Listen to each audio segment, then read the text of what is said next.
새해 첫날 가족과 함께 해돋이를 보러 가던 길이었어요. 아이들의 설레는 목소리, 아내의 따뜻한 미소, 그리고 새해에 대한 희망으로 가득 찬 순간이었죠. 하지만 그 행복은 한순간에 산산조각 났어요. 신호등 앞에서 갑자기 나타난 취객, 그의 이상한 행동, 그리고 이어진 경찰의 도착. 제 인생에서 가장 긴 밤이 시작되었습니다. 자해 공갈단의 치밀한 계략에 걸려들어 피해자였던 제가 오히려 가해자가 되어버린 상황. 그리고 우리 편이 되어주리라 믿었던 경찰의 냉정한 태도. 그 순간 저는 깨달았어요. 이건 단순한 해프닝이 아니라 우리 가족의 삶을 뒤흔들 큰 시련이란 거요. 과연 저는 이 부당한 상황에서 벗어나 가족의 웃음을 되찾을 수 있을까요?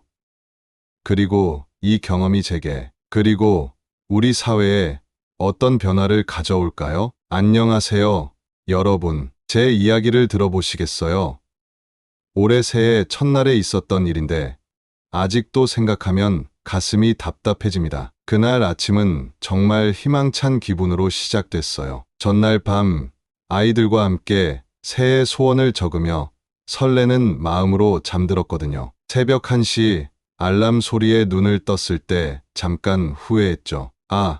그냥 집에서 쉴 걸 하고요. 하지만 아내와 아이들의 기대에 찬 표정을 보니 그런 생각은 금세 사라졌어요. 여보, 일어나. 해돋이 보러 가야지.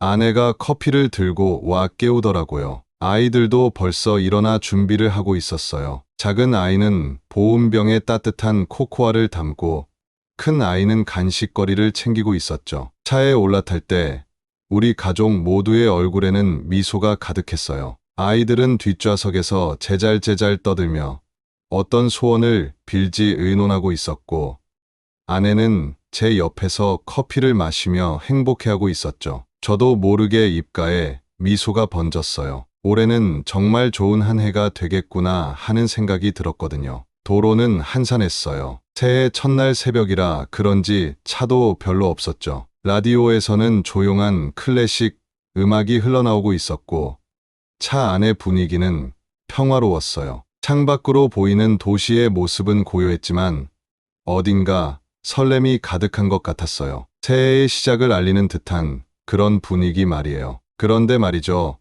평소에도 사람들이 잘 지나다니지 않는 거리에 신호등 앞에서 멈춰 섰을 때였어요. 라디오에서는 새해 인사가 흘러나오고 뒷좌석에서는 아이들의 제잘거림이 들리던 그 평화로운 순간에 일이 벌어졌어요. 신호등이 바뀌기를 기다리던 그 순간 갑자기 누군가 차 앞으로 몸을 날렸어요. 눈앞이 하얘지고 심장이 멈출 듯한 순간이었어요. 설마 사고 난 거야? 온몸이 굳어버리고 가슴 속에서 불안이 퍼졌죠. 브레이크를 밟은 기억도 없는데 다행히 차는 이미 완전히 멈춰 있었어요. 하지만 그 사람은 차 옆으로 쓰러져 있었죠. 순간 머릿속이 하얘지면서 온갖 생각이 스쳐 지나갔어요. 내가 뭘 잘못한 걸까? 저 사람 다친 건 아닐까? 어떡하지? 아내가 놀라서 소리를 질렀고 아이들도 겁에 질려 울음을 터뜨렸어요. 차 안은 순식간에 혼란스러워졌죠. 저는 떨리는 손으로 안전벨트를 풀었어요. 심장은 마구 뛰고 있었고 입 안은 바짝 말랐어요. 여보, 괜찮아? 아내의 걱정 섞인 목소리가 들렸지만 제대로 대답할 수가 없었어요. 그저 고개를 끄덕이는 것이 전부였죠. 떨리는 다리로 차에서 내렸어요. 쌀쌀한 새벽의 차가운 공기가 얼굴을 때렸지만 그 순간 저는 아무것도 느낄 수 없었어요. 그저 쓰러진 사람에게 다가가는 것에만 집중했죠. 저기, 괜찮으세요? 제 목소리가 떨리고 있다는 걸 느꼈어요. 대답은 없었어요. 그 사람은 움직이지 않고 있었고 저는 최악의 상황을 상상하기 시작했어요. 고요한 거리에 제 심장 소리만 크게 들리는 것 같았어요. 119에 전화를 해야 할지 아니면 직접 도와야 할지 고민하고 있을 때였죠. 그 순간 쓰러진 사람이 움직이기 시작했어요. 안도의 한숨을 내쉬려는 찰나 그 사람의 행동이 이상하다는 걸 느꼈죠. 뭔가 잘못됐다는 직감이 들었어요. 주변에 아무도 없다는 사실이 더욱 무섭게 다가왔습니다. 그런데 이게 웬일인가요? 쓰러져 있던 그 사람이 갑자기 몸을 일으키더니 비틀거리며 아내 쪽으로 다가가기 시작했어요. 순간 제 머릿속에서 경고음이 울렸어요. 안 돼 하는 생각이 들었지만 몸이 굳어버려 움직일 수가 없었죠. 아내는 당황한 표정으로 몸을 뒤로 빼려 했어요. 하지만 그 사람의 움직임이 더 빨랐죠. 눈 깜짝할 사이에 그가 아내의 팔을 붙잡았어요. 순간 모든 것이 느리게 흐르는 것 같았어요. 아내의 놀란 눈, 아이들의 겁에 질린 표정, 그리고 그 사람의 흐릿한 미소가 제 눈에 또렷이 들어왔죠. 아, 아가씨, 집에 좀 데려다 주면 안 돼? 그 사람의 말에서 술 냄새가 진하게 풍겼어요. 아내는 공포에 질린 채 저를 바라봤어요. 그 눈빛에서 도와줘.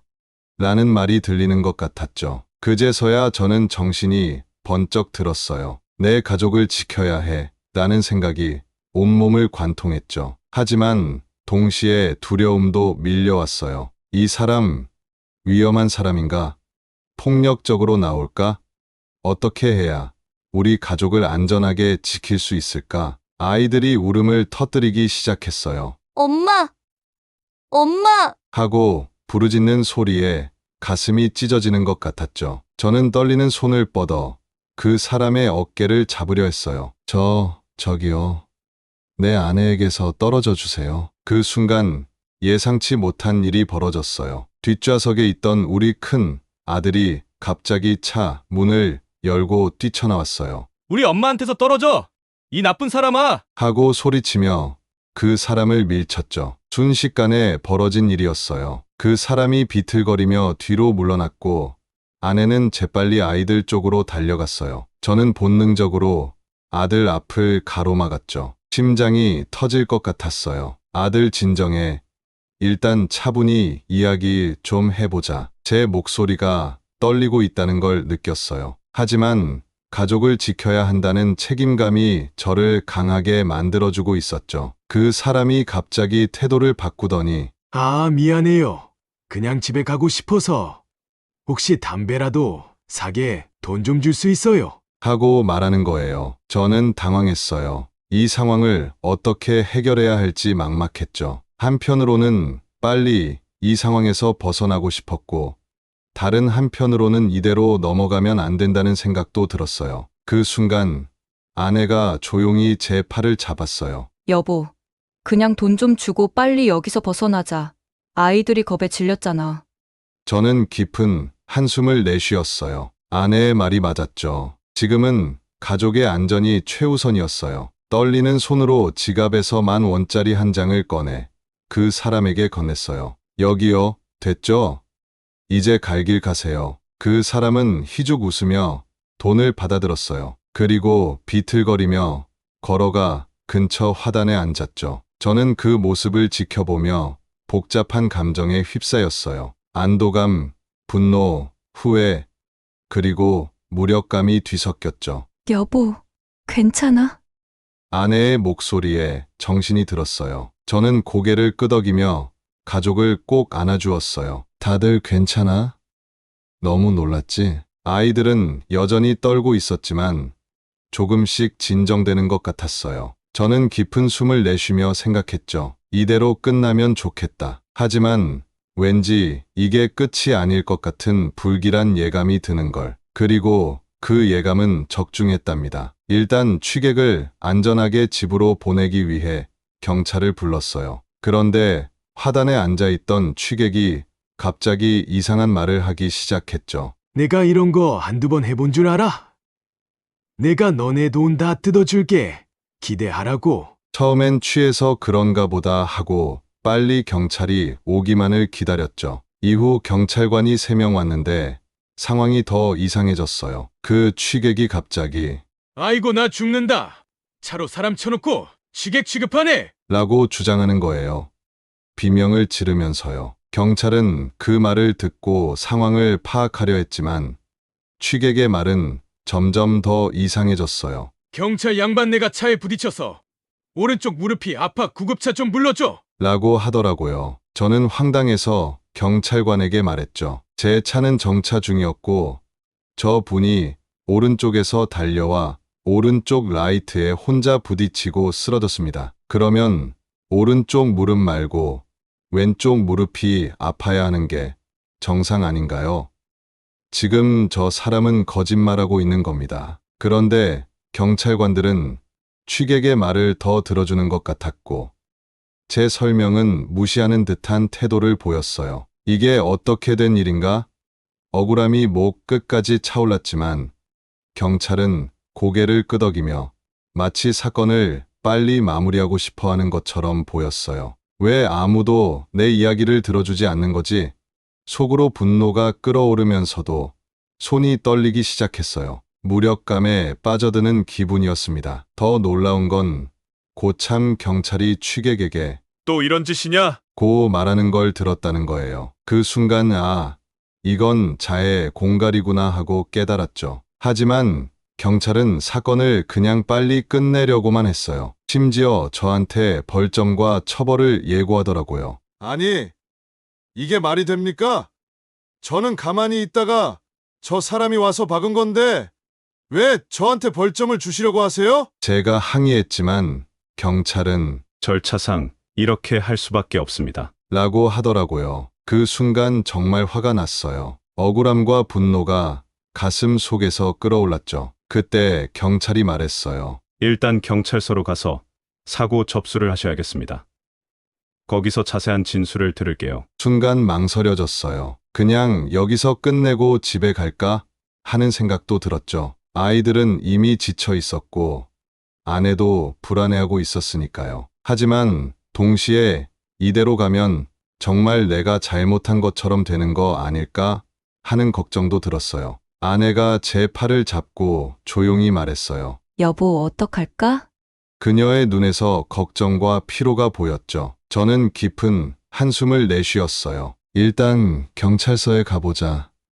괜히 여기서 거부했다가 더 큰 문제가 생길 수도 있어. 그렇게 우리는 경찰을 따라 경찰서로 향했어요. 차에 타면서 백미러로 아이들을 봤는데 그들의 겁에 질린 표정에 가슴이 아팠어요. 과연 이게 옳은 결정일까 하는 의문이 계속 머릿속을 맴돌았지만 이미 돌이킬 수 없는 상황이었죠. 경찰서로 가는 길, 창밖으로 보이는 도시의 불빛들이 왠지 모르게 차갑게 느껴졌어요. 새해 첫날, 우리 가족은 이렇게 예상치 못한 악몽 같은 상황에 빠져들고 있었습니다. 이 모든 상황 동안 우리 가족은 극심한 스트레스에 시달렸어요. 경찰서의 차가운 의자에 앉아 있는 동안 저는 가족들의 모습을 하나하나 살펴봤죠. 아내의 손이 떨리고 있었어요. 눈가에 눈물이 맺힌 채로 저를 바라보며 말했죠. 여보, 그냥 여기서 끝내자.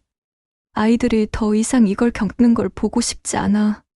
그녀의 목소리는 떨렸고 그 말에 담긴 절박함이 가슴을 찢었어요. 아내의 눈빛에서 피로와 두려움, 그리고 깊은 걱정을 읽을 수 있었죠. 작은 아이는 제 다리를 꼭 붙잡고 있었어요. 눈물 범벅이 된 얼굴로 계속 울먹이며 말했죠. 아빠, 우리 집에 가자. 여기 무서워. 그 작은 목소리에 담긴 두려움이 제 마음을 아프게 했어요. 아이를 안아주고 싶었지만 이 상황을 어떻게든 해결해야 한다는 압박감에 몸이 굳어버렸죠. 큰 아이는 달랐어요. 입술을 깨물며 불안하게 고개를 푹 숙이고 있었죠. 가끔 고개를 들어 주변을 살피다가 다시 고개를 숙이곤 했어요. 그 모습에서 혼란과 분노, 그리고 무력감이 보였어요. 아빠, 우리가 뭘 잘못한 거야? 왜 우리가 여기 있어야 돼? 그 질문에 제 마음이 무너져 내렸죠. 그 순간 가족을 지켜야 한다는 생각이 저를 지배했어요. 하지만 동시에 이 모든 상황이 너무도 무거운 짐처럼 느껴졌어요. 제가 옳은 선택을 하고 있는 건지, 이렇게 해서 정말 가족을 지킬 수 있을지 의문이 들었죠. 조금만 참아.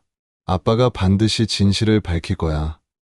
우리는 아무런 죄가 없다는 것을. 제 말에 아내는 한숨을 쉬었지만 그래도 고개를 끄덕였어요. 그녀의 신뢰에 감사함을 느끼면서도 과연 내가 올바른 결정을 하고 있는 건지 의문이 들었죠. 밤이 깊어갈수록 아이들은 점점 지쳐갔어요. 작은 아이는 결국 엄마 무릎에 기대어 잠들었고, 큰 아이는 계속해서 주변을 경계하며 깨어 있었죠. 그 모습을 보며 가슴이 찢어지는 것 같았어요. 새해 첫날을 이렇게 보내게 해서 미안해 라는 생각이 계속 맴돌았죠. 이 상황이 우리 가족에게 어떤 영향을 미칠지 두려웠어요. 아이들의 순수함이 훼손되진 않을까?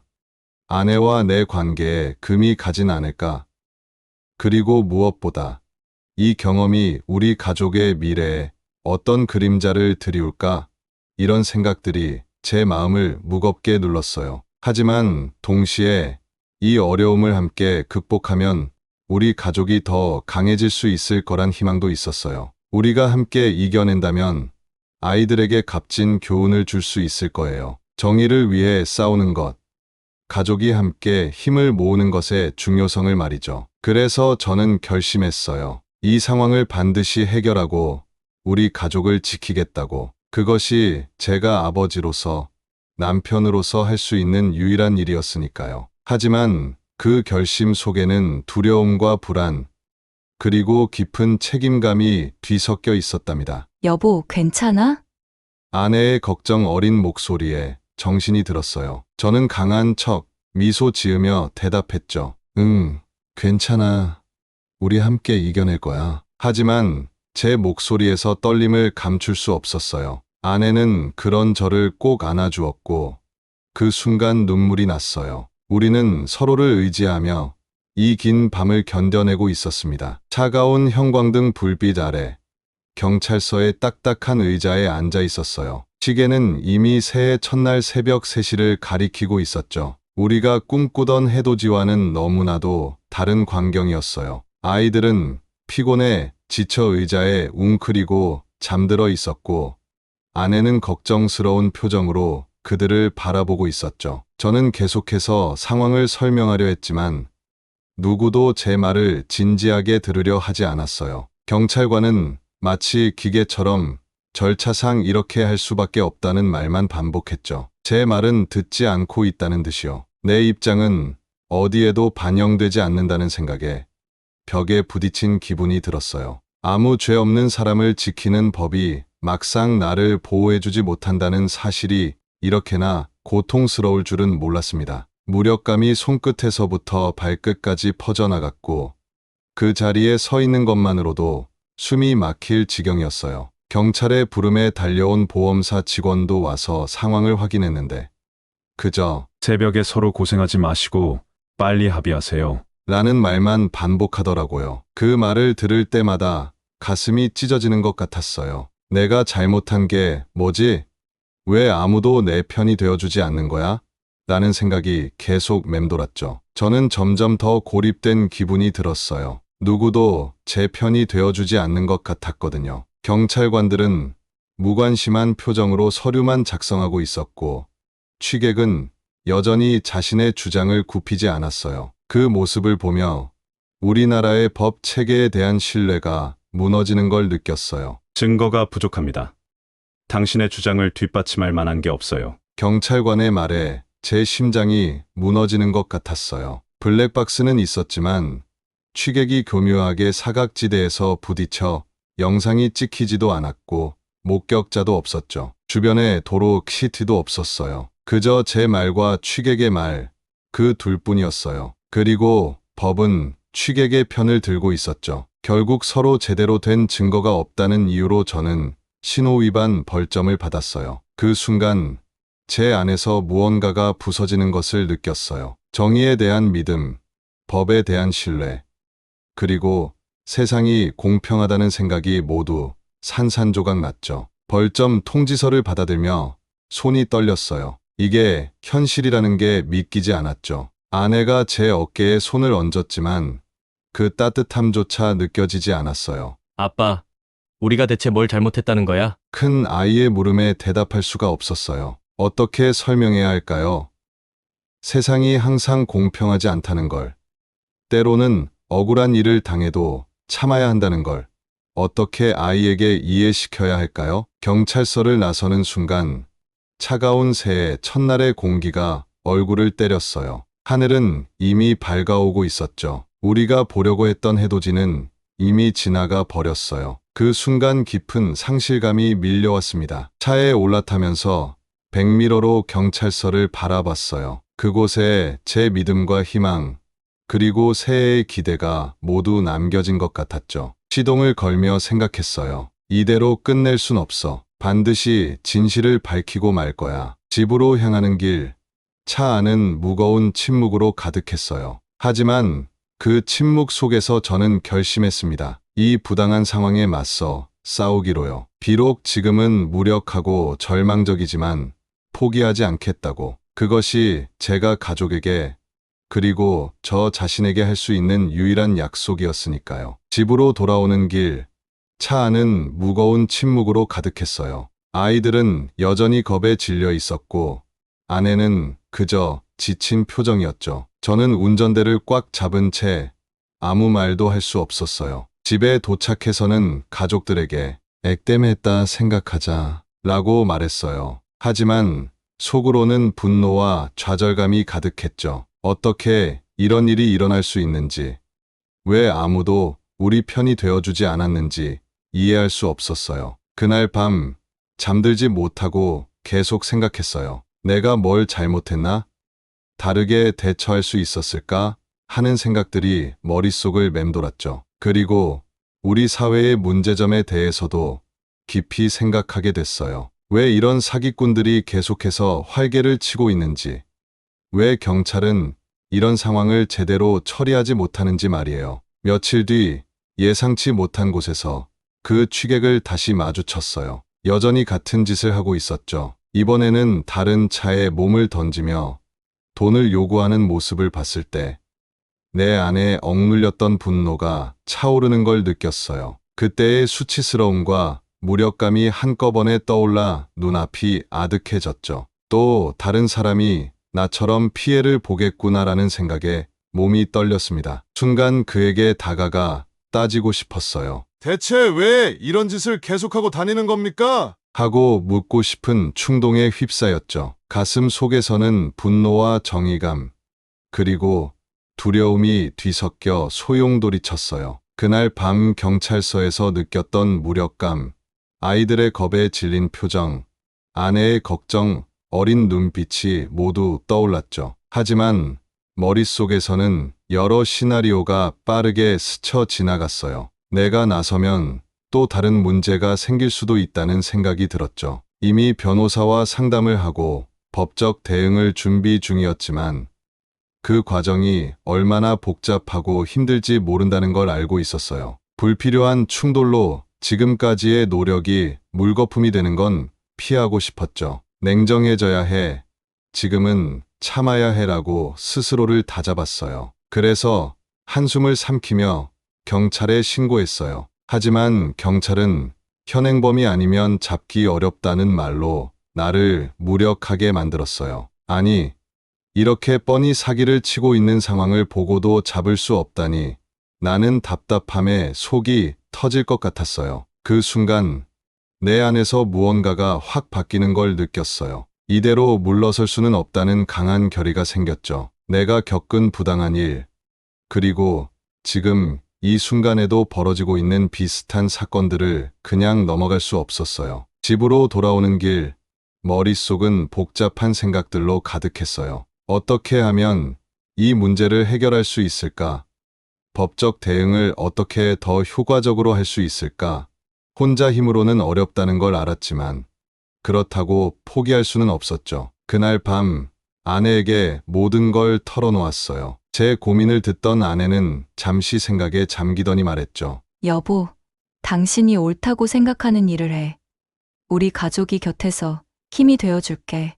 그 말에 용기를 얻었어요. 이제 행동해야 할 때였습니다. 법적 대응을 더욱 철저히 준비하고 필요하다면 추가적인 증거를 수집하기로 했어요. 비록 쉽지 않은 길이 될 것임을 알았지만 정의를 위해 끝까지 싸우기로 결심했습니다. 이건 단순히 제 개인의 문제를 해결하는 것을 넘어 비슷한 피해를 당한 다른 이들을 위한 싸움이 될 거라고 믿었습니다. 그래서 저는 행동하기로 했어요. 먼저 비슷한 경험을 한 사람들을 찾아보기로 했어요. 인터넷에서 관련 카페와 커뮤니티를 찾아다녔죠. 놀랍게도 저와 비슷한 경험을 한 사람들이 정말 많더라고요. 그들의 이야기를 읽으면서 제가 혼자가 아니라는 걸 깨달았어요. 그 중에는 법적으로 대응에 승소한 사례도 있었어요. 그분들의 조언을 들으며 어떻게 해야 할지 계획을 세우기 시작했죠. 먼저 사건 당일의 모든 정황을 자세히 기록했어요. 그리고 주변 상점들의 CCTV 영상도 확보했고요. 또한 이런 문제에 대해 전문적으로 다루는 변호사를 찾아갔어요. 변호사는 제 상황을 듣고 충분히 승산이 있습니다. 라고 말해주더라고요. 그 말을 들으니 조금은 안심이 됐어요. 이렇게 행동하면서 저는 가족들과도 깊은 대화를 나눴어요. 큰 아이에게는 때로는 불공정한 일에 맞서 싸워야 한다고 설명했고, 작은 아이에게는 아빠가 나쁜 사람들로부터 우리 가족을 지키려고 노력하고 있다고 말해줬죠. 아이들은 처음에는 잘 이해하지 못했지만 점차 제 행동을 응원하기 시작했어요. 변호사의 조언에 따라 저는 철저하게 법적 대응을 준비했어요. 먼저 사건 당일의 블랙박스 영상을 정밀하게 분석했죠. 다행히 취객이 고의로 차에 몸을 던지는 모습이 희미하게 남아 찍혀 있었어요. 그리고 주변 상점들의 CCTV 영상도 추가로 확보했어요. 몇몇 가게 주인분들이 흔쾌히 도와주셨죠. 이 영상들을 통해 취객의 행동 패턴을 좀 더 명확하게 볼 수 있었어요. 또한 그날 현장에 있었던 목격자들의 진술도 확보했어요. 처음에는 나서기를 꺼리는 분들도 있었지만 저희 상황을 설명하자 많은 분들이 도와주셨죠. 드디어 재판 날이 왔어요. 법정에 들어서는 순간 가슴이 쿵쾅거리더라고요. 하지만 가족들이 방청석에서 저를 응원해주는 모습을 보니 용기가 났어요. 법정 안은 숨 막힐 듯한 긴장감으로 가득 차 있었어요. 공기 중에 무거운 정적이 감돌았고 모든 사람의 시선이 판사석을 향해 있었죠. 저는 제 자리에 앉아 있었지만 마치 폭풍 우 한가운데 있는 것처럼 느껴졌어요. 재판 과정은 생각보다 길고 복잡했어요. 취객 측에서는 계속해서 자신들의 주장을 굽히지 않았죠. 그들의 거짓말을 들을 때마다 제 손에 힘이 들어갔어요. 하지만 우리가 준비한 증거들이 하나씩 제시되면서 상황이 달라지기 시작했어요. 특히 CCTV 영상이 결정적이었어요. 취객이 고의로 차에 몸을 던지는 모습이 명확하게 보였거든요. 그 영상이 재생될 때 법정 안의 모든 사람들이 숨을 죽이고 지켜보는 걸 느낄 수 있었어요. 또한 목격자들의 증언도 큰 도움이 됐죠. 증거 제시가 끝나고 최후 변론이 시작됐을 때 제 심장은 마치 폭주기관차처럼 빠르게 뛰고 있었어요. 이제 모든 것이 판사의 손에 달렸다는 생각에 긴장감이 극에 달했죠. 그리고 마침내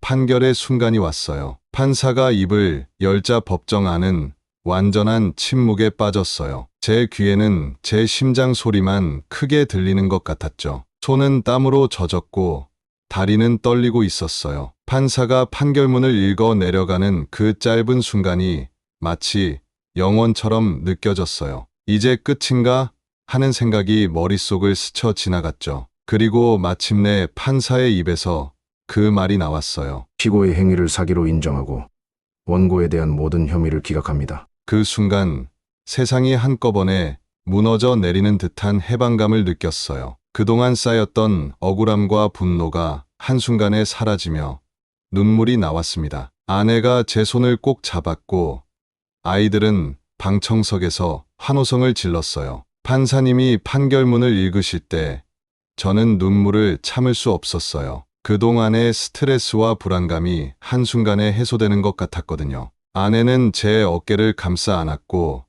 아이들은 조용히 웃으며 엄지를 치켜들었어요. 법정을 나서는 순간 마치 무거운 짐을 내려놓은 것 같은 기분이었어요. 하늘이 더 파랗게 보이고 공기가 더 상쾌하게 느껴졌죠. 우리 가족은 서로를 꼭 껴안았어요. 그 순간 느낀 안도감과 행복감은 평생 잊지 못할 거예요. 이제야 비로소 새해가 시작된 것 같았어요. 비록 힘든 과정이었지만 우리 가족이 함께 이겨냈다는 사실에 가슴이 뭉클해졌습니다. 이 경험을 통해 우리는 더 강해졌고 정의는 반드시 승리한다는 믿음을 갖게 되었어요. 법정에서의 승소 이후 우리 가족의 삶은 조금씩 변화하기 시작했어요. 그날 저녁 우리는 오랜만에 편안한 마음으로 식사를 했죠. 테이블 위에는 축하의 의미로 아내가 준비한 특별한 요리가 놓여 있었어요. 여보, 정말 자랑스러워.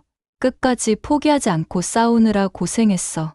아내가 제 손을 꼭 잡으며 말했어요. 그녀의 눈에는 기쁨의 눈물이 고여 있었죠. 아이들도 각자의 방식으로 기쁨을 표현했어요. 큰 아이는 아빠, 정의는 이긴다는 걸 배웠어. 라고 말했고 작은 아이는 그저 제 품에 안겨 행복해했죠. 그로부터 1년 후 다시 새해가 밝았어요. 이번에는 가족들과 함께 편안하게 집에서 새해를 맞이했죠. TV를 켰는데 뉴스에서 자해 공갈단으로 인한 피해가 늘어나고 있다는 보도를 하고 있었어요. 최근 자해 공갈단의 활동이 더욱 기승을 부리고 있습니다. 지난해에 비해 피해 사례가 30% 이상 증가했으며 피해자들의 정신적, 경제적 고통도 커지고 있습니다. 뉴스를 보며 저는 깊은 한숨을 내쉬었어요. 제가 겪었던 그 고통스러운 경험이 떠올랐거든요. 그리고 아직도 많은 사람들이 같은 고통을 겪고 있다는 사실에 가슴이 아팠죠. 아내가 제 어깨에 손을 얹으며 말했어요.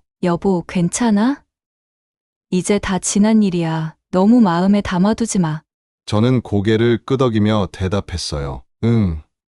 근데 우리가 겪은 일을 다른 사람들도 겪고 있다고 생각하니 마음이 아프네. 큰 아이가 다가와 물었어요. 아빠, 우리가 겪은 일이 뉴스에 나오는 거야? 저는 아이의 머리를 쓰다듬으며 대답했어요. 그래, 그 일이야. 아직도 많은 사람들이 그런 어려움을 겪고 있나 봐. 작은 아이도 TV를 보며 말했어요. 나쁜 사람들, 경찰도 나빠.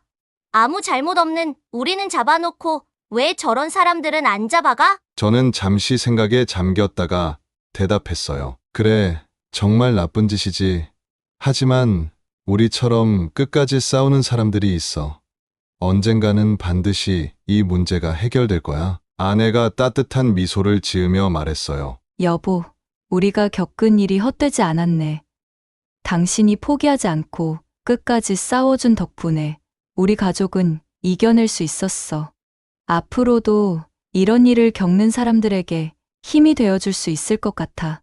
저는 가족들을 바라보며 깊은 감사함을 느꼈어요. 비록 우리 사회에 아직 해결해야 할 문제가 많지만 우리 가족이 함께 이겨냈듯이 언젠가는 이 문제도 반드시 해결될 거라는 희망이 생겼거든요. 그래, 우리가 겪은 일을 잊지 말고 앞으로도 불공정한 일들에 맞서 싸우는 용기를 잃지 말자고. 가족들은 모두 동의했고 우리는 서로를 꼭 안아주었어요. 새해의 첫날 우리 가족은 더 강해지고 더 깊이 연결되었음을 느꼈답니다. 이 경험을 통해 저는 많은 것을 배웠어요. 불공정한 상황에 맞닥뜨렸을 때 포기하지 않고 맞서 싸우는 것의 중요성, 가족의 지지가 얼마나 큰 힘이 되는지, 그리고 정의를 위해 노력하는 것이 얼마나 가치 있는 일인지를 말이에요. 물론 아직도 세상에는 해결해야 할 문제가 많아요. 하지만 이제는 두렵지 않아요. 우리가 포기하지 않고 노력하면 반드시 정의를 실현할 수 있다는 걸 알게 됐으니까요. 여러분, 제 이야기가 어떠셨나요? 혹시 비슷한 경험을 하신 적 있나요? 아니면 다른 종류의 부당한 일을 겪으셨나요? 때로는 싸움이 길고 힘들 수 있지만 포기하지 말고 끝까지 맞서 보세요. 반드시 좋은 결과가 있을 거예요. 그리고 기억하세요. 우리는 혼자가 아니에요. 가족과 친구들, 그리고 정의를 믿는 많은 사람들이 우리 곁에 있어요. 함께 힘을 모으면 어떤 어려움도 극복할 수 있어요. 새해에는 여러분 모두에게 좋은 일만 가득하길 바랄게요. 그리고 혹시 어려운 일을 겪게 된다면 포기하지 말고 끝까지 싸워보세요. 반드시 좋은 결과가 있을 거예요. 감사합니다. 제 이야기를 끝까지 들어주셔서 정말 고마워요.